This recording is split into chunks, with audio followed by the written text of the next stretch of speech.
ഷറഫുദ്ദീന്റെ villain role മുമ്പ് കണ്ടിട്ടുണ്ടെങ്കിൽ ഇതൊരു കുറച്ചുകൂടി സ്മാർട്ട് എന്നാ ഒപ്പം തന്നെ ക്രൂരനായിട്ടുള്ള, കുറച്ച് ക്രൂരനല്ല, കുറച്ചുകൂടി എന്താ പറയാ ഈവിൾ മൈൻഡുള്ള ഒരു വില്ലനാണ് ഷറഫുദ്ദീൻ. പെർഫെക്റ്റ് ആയിട്ട് ചെയ്തിട്ടുണ്ട്.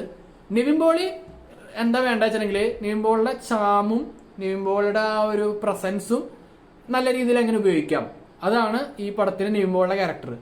ഇത് ഭയങ്കര പൊളിറ്റീഷ്യൻ ആയിട്ടുള്ള കഥാപാത്രമല്ല, പക്ഷെ ഒരു പ്രത്യേക സാഹചര്യത്തിൽ ഒരു സ്മാർട്ടായിട്ടുള്ള ഭയങ്കര ഫണ്ണും കുറെ ഇന്റലിജന്റ് ആയിട്ടുള്ള ഒരാൾക്ക് ഒരു രാഷ്ട്രീയത്തിലേക്ക് ഇറങ്ങേണ്ടി വന്നാൽ എങ്ങനെ ഇരിക്കും എന്ന് കാണിക്കുന്ന ഒരു കഥാപാത്രമാണ് നിവിൻ പോളിയുടെ കഥാപാത്രം.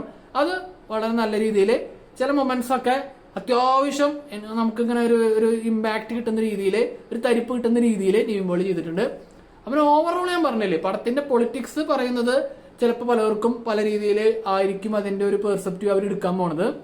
അത് മാറ്റി നിർത്തി കഴിഞ്ഞു കഴിഞ്ഞാൽ ഒരു സിനിമ എന്ന രീതിയിൽ അത്യാവശ്യത്തിൽ കൂടുതൽ എൻഗേജ് ചെയ്യുന്ന, സൂപ്പറായിട്ട് എൻഗേജ് ചെയ്യുന്ന, സൂപ്പർ എന്ന് പറയാൻ കാരണം എനിക്ക് ബോറടിച്ചില്ല, അത്യാവശ്യം 2.5 മണിക്കൂർ നല്ല രീതിയിൽ തന്നെ പോയി.